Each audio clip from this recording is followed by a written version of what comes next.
Number 62 in the Radiance range is a recent movie from 2022, Trenque Lauquen.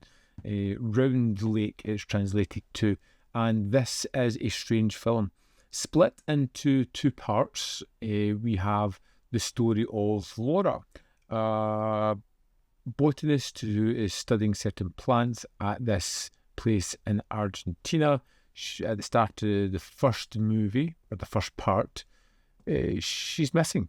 We have two people looking for her. We have Rafael, who is the boyfriend, and we have Ezequiel, a person who was somewhat working with her or worked in the similar council with her and had some dealings. And we watch these people as they go about searching for Laura, looking to see if they can find out what exactly has happened to her, where has she vanished to, has anything happened to her? And it plays this mystery in a kind of sedate way. It's no rush to get where it wants to go to. It's all about these two guys conversing. Entonces, ¿qué estamos haciendo? La buscamos. And there's some strange atmosphere between them. You know, there is something very different with Ezequiel. He is very guarded. He seems not to be honest or truthful or open. Everything is almost introverted and locked away. Creo que me volví la única testigo de un pequeño misterio. Opa. Sí. And through a series of flashbacks, we get to see why he's that way. We get to see the relationship between Ezequiel and Laura and how that kind of came to be, how they became more friendly, how they found another mystery that they really got their teeth into. And as it finishes, we finish on a kind of cliffhanger of what's going to happen with these three characters here. As you move into part 2 of Trenque Lauquen, you're expecting answers. But we kind of move into a different story. Same characters, same situation, something that was alluded to within part 1 comes to the forefront of part 2 as we find out more about what exactly happened to Laura, where she went. We move into a story that feels almost supernatural in origin. Or is it? Is it something more of a con movie at this point?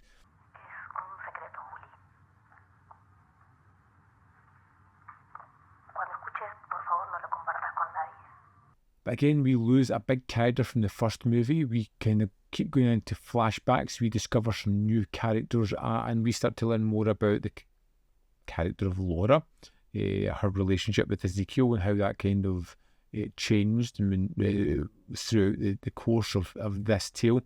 And it's something that's very different again. And the idea behind Trenque Lauquen is fantastic. I love the idea of these mysteries that are driving people forward. But it's also about the search, the bigger idea, the hunt for something. It's not so much about the answer. The answer can never be as fulfilling or as satisfying as the search, as the hunt for information, for the next stepping stone to get to more information.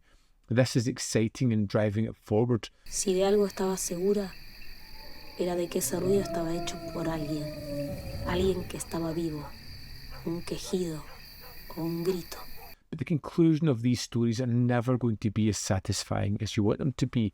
In fact, the almost absence of conclusions are more ratifying because you can project information onto it throughout it. It has the kind of patience and stillness throughout it, not to be slow, but to allow the movie to breathe, to allow the characters to poignantly look out of a window, to sing a song as they're driving down the road. The camera doesn't need to be in a rush to move away from this. It's showing these quiet moments, which makes some of the more emotional ones hit a little bit harder to understand why some of the characters are the way they are. These are people who will make frustrating and unsettling decisions. Debo haber visto un fantasma, una de esas mujeres muertas que se quedan rondando los campos. But it's driven by emotion. It's driven by an unsettling need to just move from situations. There is one This particular moment at the end of the part 1, which I kind of liked, but then you get to part 2 and realise that maybe didn't mean as much as you first thought. You start to put meaning onto some of the things in this film. Trenque Lauquen is such a hard one to discuss because it's about some great plot and story, but it's also nothing to really do with them. It's more about the idea of these characters, the looking for something more within life, something more important or more important for now, a distraction, something that's going to drive people forward, to distract from the now and here. Ella había encontrado una correspondencia oculta dentro de libros que fue sacando de la biblioteca municipal. Juntos nos obsesionamos. I really liked this film. I liked the characters. I found some of them more abrasive than others, like Ezequiel, who is a character I grew to like throughout the film, but he is very stoic. He is very within himself, introverted. It's a hard character to really get to know, but throughout the length of the film, you do get to understand him and know what he's feeling and why he's feeling that way. This was such a strange and unusual film, but it's designed that way. And I think there is more in there than I've barely scratched the surface, and there's definitely more to get in there, probably on a rewatch, which may be a little bit down the road because it's a big effort to put into it. Having it split into 2 movies really does help because you can take a break and go back into it. Although by the time the first one finished, I was eager to jump right into part 2. Let's dive into the disc of Trenque Lauquen and see what it has to offer. Here we are in the extras disc for Trenque Lauquen.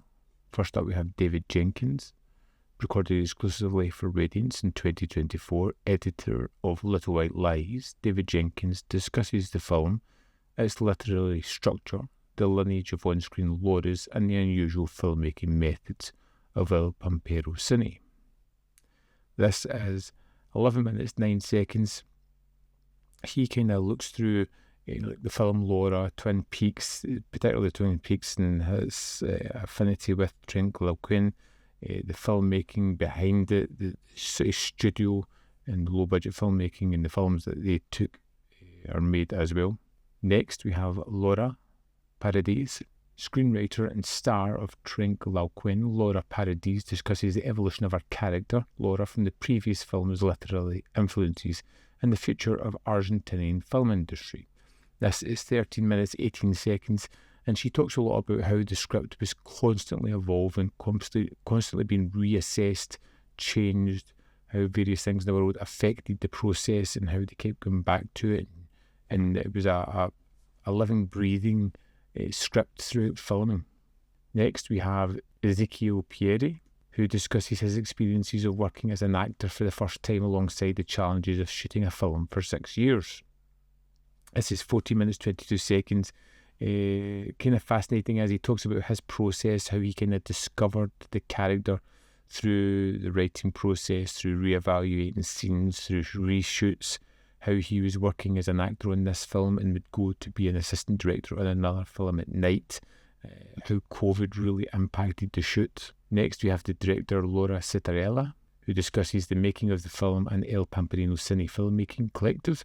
The interview was conducted in Paris in April 2023. It's 43 minutes and 56 seconds. She talks about quite a few topics throughout it. I liked how she got into the structure, the idea of supernatural motherhood or motherhood and bonding in the second film, as well as many other things that she talks about.